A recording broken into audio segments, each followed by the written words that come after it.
मैं सही निर्णय लेने में विश्वास नहीं रखता। मैं पहले निर्णय लेता हूँ और फिर उसे सही बनाता हूँ। ये मशहूर कथन किसी और का नहीं बल्कि रतन टाटा साहब का था। रतन टाटा 28 दिसंबर सन 1937 को ब्रिटिश कालीन दौरान पैदा हुए थे। उनकी दादी ने उन्हें एक पारसी अनाथालय से गोद लिया और उनकी फिर परवरिश की। बात करें रतन टाटा की शिक्षा के बारे में तो उन्होंने हार्वर्ड बिजनेस स्कूल से अपनी शिक्षा प्राप्त की थी। रतन टाटा एक ऐसे बिजनेसमैन थे जिनका नाम टॉप लिस्ट में शामिल है।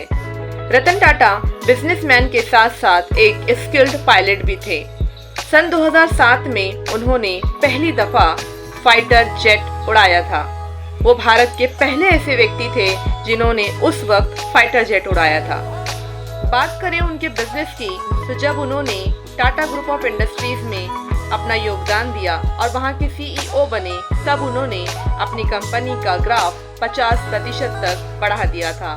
26/11 सन 2008 में जब मुंबई में बम धमाका हुआ और होटल ताज को अपना निशाना बनाया गया तब वहां पर मौजूद जो लोग घायल हुए उनका इलाज टाटा ग्रुप ऑफ इंडस्ट्रीज ने फ्री में किया था।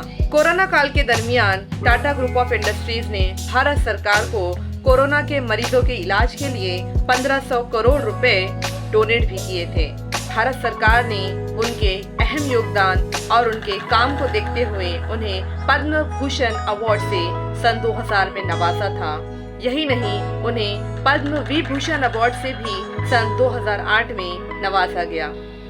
शायद ही बहुत कम लोग जानते होंगे कि रतन टाटा बिजनेस करने के साथ साथ सोशल एक्टिविटीज में भी पार्टिसिपेट किया करते थे और गरीबों और मोहताजों की मदद किया करते थे।